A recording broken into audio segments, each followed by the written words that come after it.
I'm glad to have you back on this channel and you'll be able to listen to the life coach.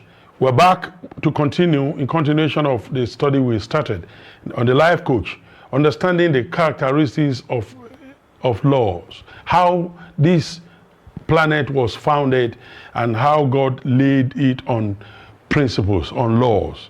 And in the last episode, I took time to explain to you what principles are. They are laws.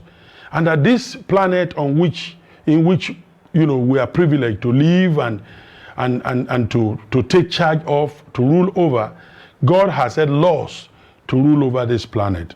And you can't do anything against these laws but for them. You can only do something in response to them. And I said principles are permanent. That when God created this planet, there were certain things that were permanent. He made them permanent. One of them are principles. The second thing we spoke about in the last episode is change. Change is permanent. You can wish it away. You may fast, you may pray, you may do whatever you want to do. Change will come. Change will come. And if you don't change, you'll be changed. Change will be forced on you. And the last thing we couldn't get to in the last episode are choices. Choices are permanent. Choice is an act or instance of choosing or selection. The right, the power, opportunity, or opportunity to choose between alternatives. There are human mechanisms for responding to principles and change.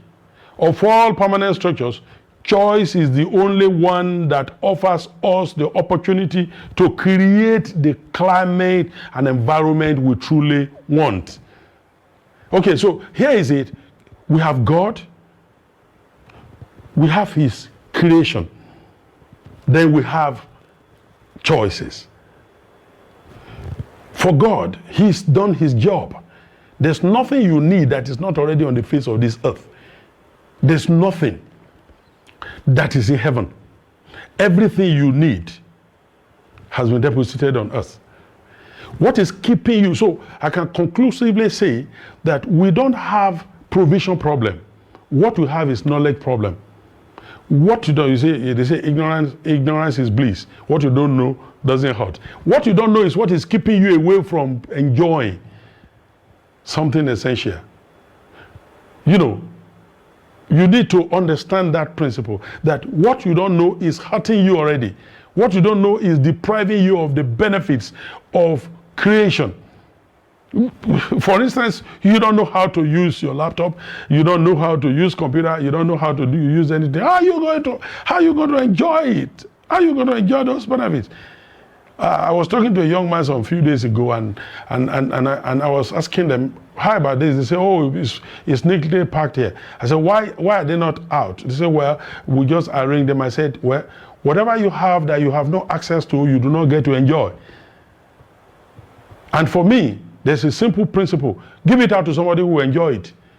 If you've packed those clothes that you don't even know they are there for years, you don't even know that these boxes are there, then give it out to somebody who's going to use it, because if you have no access to it, they will have been so arranged that you have no access to it, then they are useless to you.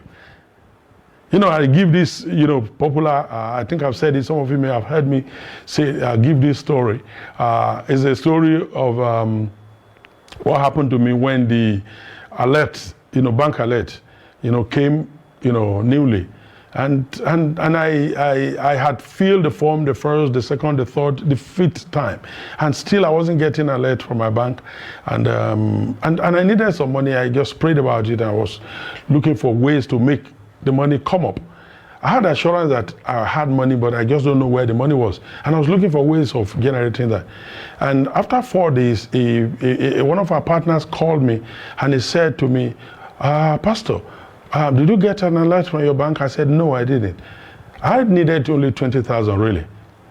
And then he said, 4 days ago, the day that I asked for the money and I said I needed this money, 4 days ago, I actually sent 82,000 into your account. 84,000. I said, what? I said, I didn't know. So I walked to the bank and I said, I met the bank people, and then, you haven't had this means of checking the ATM cards were not yet here, so we haven't had opportunity of checking. So I went inside, you write in the little paper and tell them your account number. And then they told me, you have 84,000 some. And I said, but why didn't I get an alert? And I said, oh my God, your bank is so bad. I said, I'm going to close my account here. Oh no, and they were begging me. And the lady came to me, oh please daddy, you preaching at church. I said, yeah, your church is good, your bank is bad. I listened to her and I said to her, your bank is not good. I said, I filled form 5 times and I didn't get an alert. And I had this money here for 4 days and the person was wondering why I didn't call to acknowledge that. Is that okay? He said, put it on me. I give you the next 30 minutes. Before you get to 1 hour, you'll get an alert. Anyway, the difference between the man that walked in there, walking soberly because I didn't know what was there, and the man that was, shaking the bank was the knowledge of what I had. I had 80-something thousand in my account when I needed 20,000 and I couldn't come by it at the time. So whatever you don't know, you don't get to enjoy. And that's why it's your job, it's your duty to learn the principles that God has placed over everything. The principle, look at in leadership. Look at principles of leadership. Look at what Jesus says. Those who are going to be the head must be servant. Why are we crumbling? Why are we having IPOB in Nigeria? Why are we having different factional groups all over the nations? It's because, people who are in leadership are violating leadership principles, the laws of leadership. Why did he say the meek shall inherit the earth? It's because if you cannot try to outshine your master, he will crush you.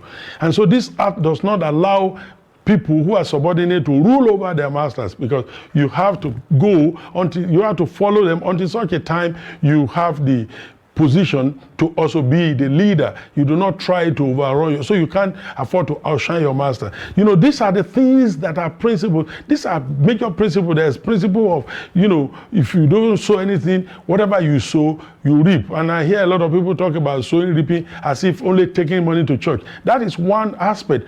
But how about supporting a good cause? How about making investment?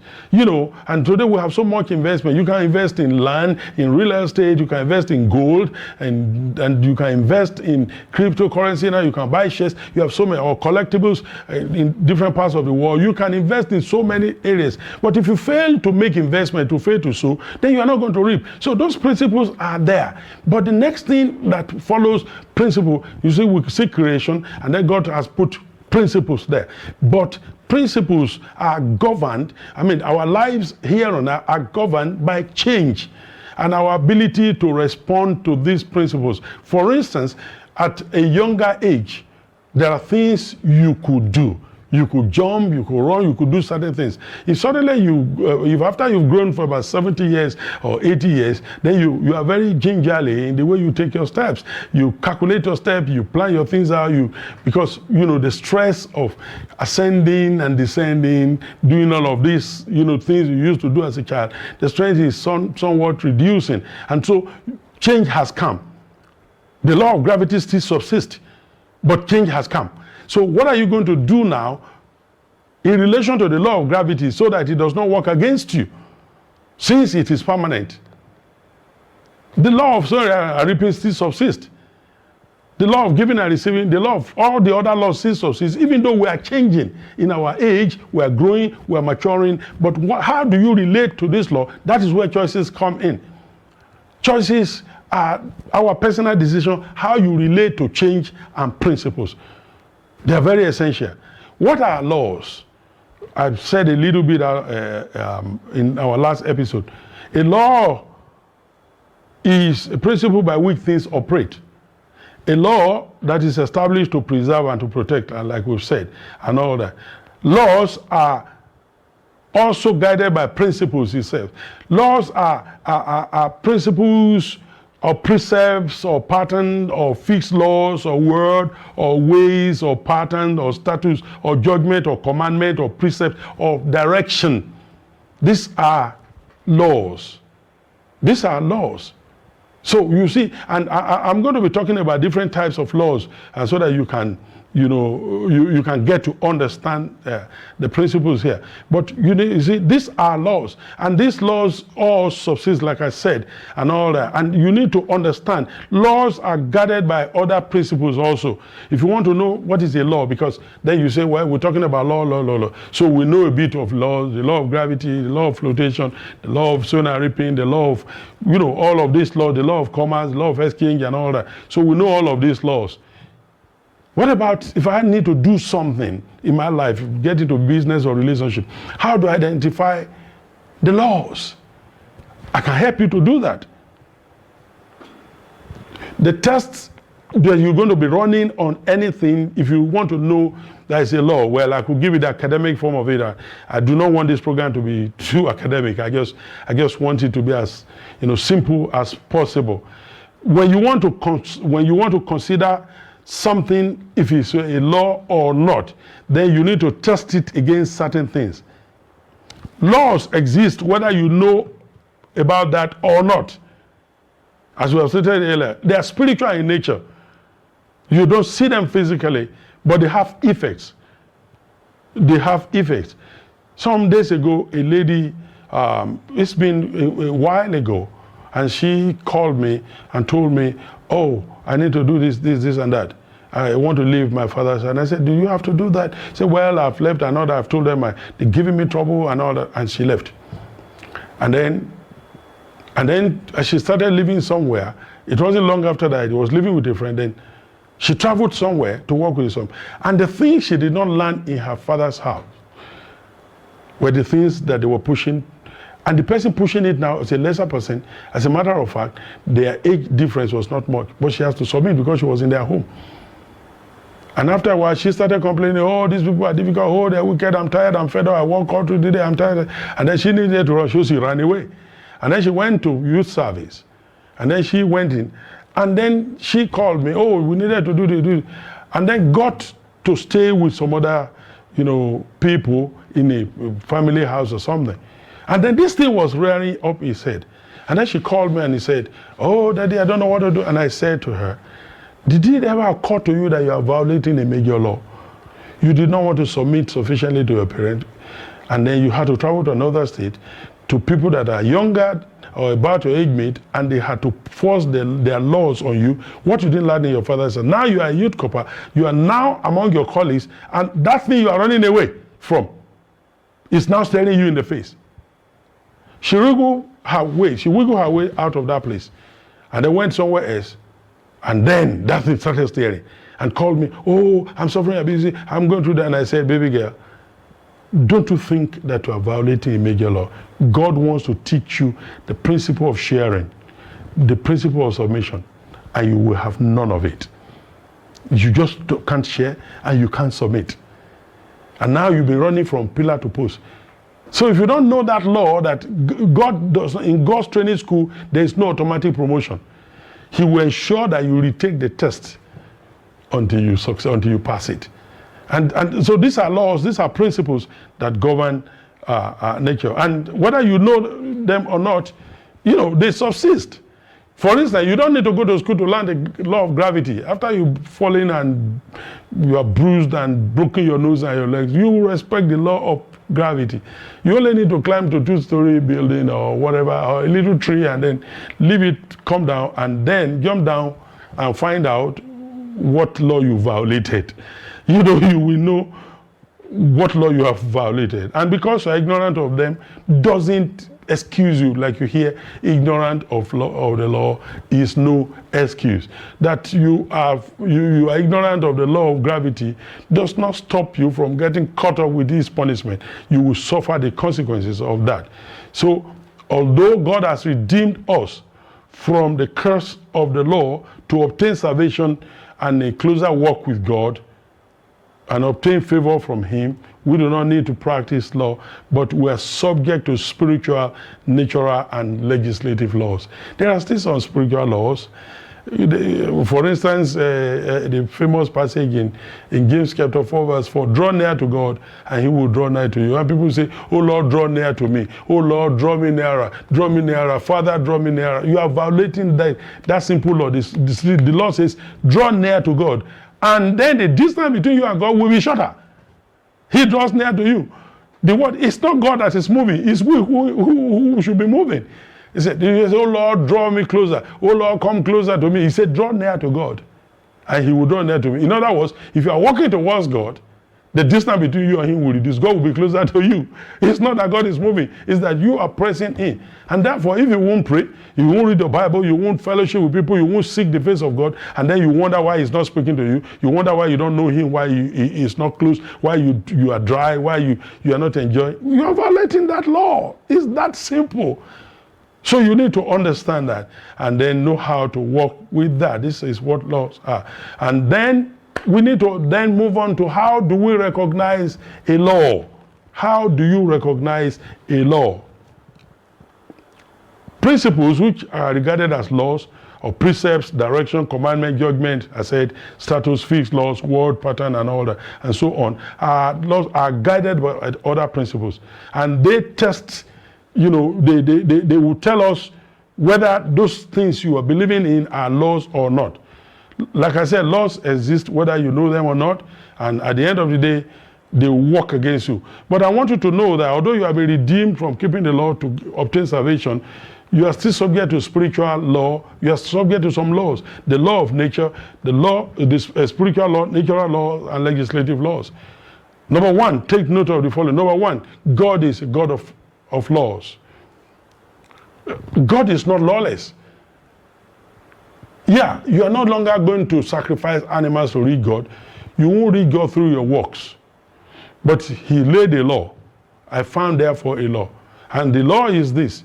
If you will not receive Christ into your life, he cannot force himself on you. If you will not get close to God, he's not going to get close to you. It's a law. So God is a God of law. And if you don't respect the law of gravity, you're going to know whether if you don't respect the law of sowing and reaping, at the end of the day, you're going to know if God is good or not. God is good all the time. You could be sleeping in church or in mosque or anywhere, sleep in your religious home, and then wake up and hope to see money. It doesn't work like that. There's a debate about miracle money that people say they do miracle money. That's balderdash. Nonsense. Because it's a violation of natural principle. And the principle of who does not work should not eat. The principle of whatever you sow, you reap. The principle, you just didn't want somebody just. God doesn't. There is no dollar. There are no pound sterling. There is no euro in heaven. God doesn't need currency. He doesn't spend them in heaven. They are spent on earth. So how is he going to begin to transfer money into your account for which you didn't work? It is a violation of biblical principles. And these people that are perpetuating these things don't respect, they just live flagrantly in disobedience to these laws and then misleading people.